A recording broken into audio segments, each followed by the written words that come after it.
L'établissement financier Ecobank Côte d'Ivoire propose des solutions pour pallier aux problèmes de monnaie dans le milieu des transports urbains. Des détails dans cette édition. Les techniciens, opérateurs machines et maintenanciers ont bénéficié d'un renforcement de capacité à l'occasion du colloque sur le risque machine initié par la Caisse nationale de prévoyance sociale. Vous suivez le journal sur Business 24 Africa. Mesdames et messieurs, bienvenue. Les populations ivoiriennes sont constamment confrontées à des difficultés de monnaie dans le milieu des transports urbains. Pour aider à résoudre ce problème récurrent, l'établissement financier Ecobank Côte d'Ivoire propose d'offrir des solutions de paiement mobile. Et cela dans le cadre d'un partenariat avec l'entreprise de transport ETCP et deux acteurs financiers que sont Mastercard et Visa. Le partenariat a été célébré ce vendredi en présence de nos reporters Zénab Dosso et Richard Arkeke. Le reportage commenté par Nadia Eounoud. Les usagers des taxis de la société ETCP, membres du groupe Ivoire Taxi, pourront désormais régler leurs courses d'une façon simple et pratique grâce à les solutions de paiement électronique Ecobank Pay d'Ecobank Côte d'Ivoire. Il faut dire simplement qu'Ecobank s'inscrit dans la logique de son temps. On évolue, on trouve des solutions adaptées aux problèmes du moment. Et puis on parle de simplicité dans le sens où les mouvements pour pouvoir justement faire ces paiements-là sont très simples, facilement explicables à travers justement Ecobank Pay sécurisé parce que justement il n'y a pas cette notion de manipulation de l'espèce. Un nouveau mode de paiement disponible via une application par un code QR qui, au-delà de résoudre les problèmes de monnaie, est un gage de sécurité pour des usagers et de traçabilité dans le secteur des transports. Cette initiative est bienvenue pour nous, les promoteurs d'Ivoire Taxi, pour éviter tous les braquages, de sécuriser les gains. Et ensuite, les chauffeurs, puisque les preneurs de liquidité envoient le cash, s'il vous plaît, envoie le premier braquage au taxi. Une initiative saluée par les acteurs du secteur du transport et par l'autorité de tutelle qui y voit un moyen de contribuer à la modernisation en cours du dit secteur et au-delà un facteur d'inclusion financière. Nous voulons digitaliser les moyens de paiement parce que, vous savez, les économies qui aujourd'hui ont pris de l'avance, vous verrez très peu d'espèces qui circulent. Tout est chèque, même les chèques sont en train de disparaître au profit des cartes de crédit. Et nous sommes heureux que des opérateurs privés du secteur du transport soient engagés dans ce processus. La mise sur le marché de cette solution de paiement résulte d'une convention signée par Ecobank en collaboration avec deux partenaires techniques, Visa et Mastercard. Le colloque sur le risque machine, démarré à Abidjan depuis le mercredi dernier, s'est également penché sur les préoccupations des techniciens, des opérateurs machines et des maintenanciers. Ces derniers ont bénéficié d'une formation sur les procédures de réduction des risques dans l'installation et la maintenance des machines. Les ateliers de formation avaient donc pour objectif de renforcer leurs capacités sur le cadre et le guide d'installation sécuritaire. Mon désir Nascimento Odjifini, Zénab Dosso et Tima Traoré. Démarré ce mercredi à Abidjan, le colloque sur le risque machine organisé par la CNPS, Caisse nationale de prévoyance sociale, s'est penché sur les méthodes de réduction des risques dans l'installation et la maintenance des machines. L'objectif principal étant d'aider les techniciens, les opérateurs machines et même les maintenanciers à réduire le risque d'accident dans leur activité quotidienne. Cette formation qui a été pour moi une approche méthodologique a permis de montrer comment on peut contribuer par la maintenance à réduire les risques machines. Nous sommes allés sur la définition de la maintenance. Nous avons évoqué ce qu'il faut pour pouvoir faire la maintenance, à savoir les dossiers pour chaque appareil. Nous avons conçu des fiches pour la maintenance de chaque machine. Et ensuite, nous avons fait quelques applications qui devaient permettre normalement aux séminaristes de pouvoir tirer l'essentiel de ce qui a été dit.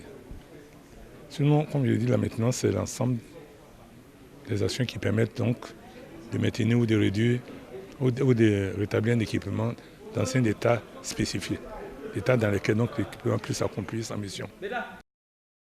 Autre thème important débattu au cours de ce colloque, c'est le cadre et guide d'installation sécuritaire des machines. Une conférence animée par le professeur Georges Loum de l'Institut national polytechnique Houphouët-Boigny et qui traite des conditions strictes et le respect des normes d'installation afin de limiter les accidents de travail. Ce colloque présente totalement un intérêt particulier parce qu'il est important, même s'ils sont connus par certaines, de rappeler ces guides ou d'en parler avec les autres qui ne connaissent pas ces guides. Pour assurer la sécurité, il faut suivre un certain nombre de normes qui tiennent compte de l'environnement, qui tiennent compte des éléments qui entrent en ligne de compte dans la machine, qui tiennent compte du mécanisme même de fonctionnement de la machine et qui tiennent compte aussi de l'opérateur.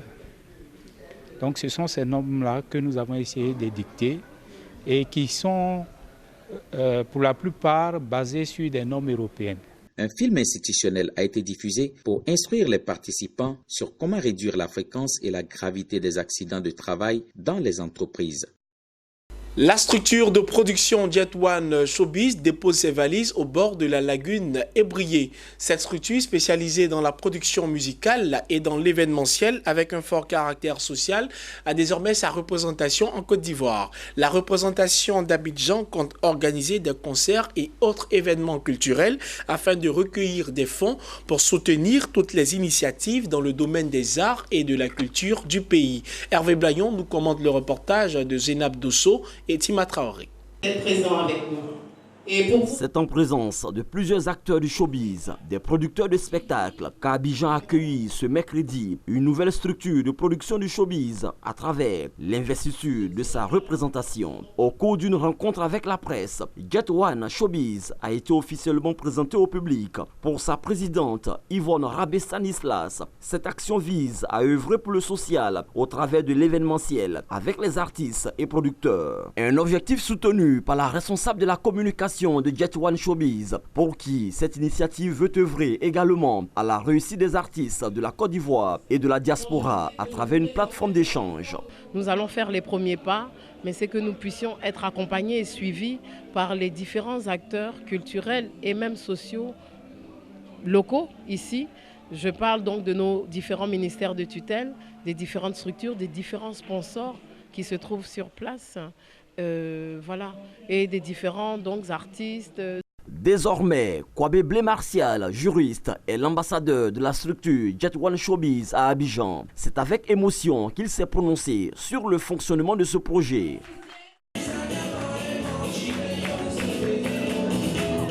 Je suis piqué déjà par le virus du social. Et la marraine de Kiliankou, qui est la présidente de la Jet One Showbiz depuis Abidjan, a bien voulu ma publicité à la tête de l'équipe qu'elle veut installer à Abidjan pour continuer ses œuvres. Nous avons dit le slogan même de la Jet One, c'est œuvrer dans le social au travers de l'événementiel. Une action soutenue par plusieurs partenaires, dont le responsable de l'association des managers et producteurs. Pour Marc Piekoura, cette initiative nécessite la contribution de toutes les parties prenantes. Seul on va vite, mais ensemble on va plus loin. Et dans ce cadre-là, on a signé un certain nombre de partenariats avec la Jet One Showbiz et l'association des managers de Côte d'Ivoire. Donc je suis là aujourd'hui pour soutenir la Jet One Showbiz dans son ambition d'aider les artistes. Pour la bonne marche de ce projet, des activités seront organisées dans plusieurs localités de la Côte d'Ivoire, notamment des sensibilisations et l'organisation de concerts pour la collecte de fonds. 2 ans après avoir lancé ces activités sur les bords de la Seine, Jet One Showbiz s'installe à Abidjan, la capitale économique ivoirienne, pour impulser une dynamique de l'innovation dans la musique. Au Au Mali, une convention signée avec la Banque africaine de développement permet à la Banque pour le développement du Mali de bénéficier d'une ligne de crédit de 30 millions d'euros, soit 19,7 milliards de francs CFA. Précisément, près de 85% des fonds, soit 17 milliards de francs CFA, seront injectés dans les secteurs de l'agriculture et de l'agrobusiness, tandis que 15% sont destinés aux femmes entrepreneurs. Selon le ministère gabonais des Forêts, la zone économique à régime privilégié de Nkok attend d'ici la fin de cette année l'entrée en exploitation de 80 usines de transformation de bois, ce qui permettra d'augmenter le volume de bois transformé sur place. En effet, la filière de bois est le deuxième pourvoyeur d'emplois au Gabon avec 10 000 postes de travail permanents derrière la fonction publique. Voilà qui met fin à cette édition. Merci de nous avoir suivis. Bonne suite de programme sur Business 24 Africa.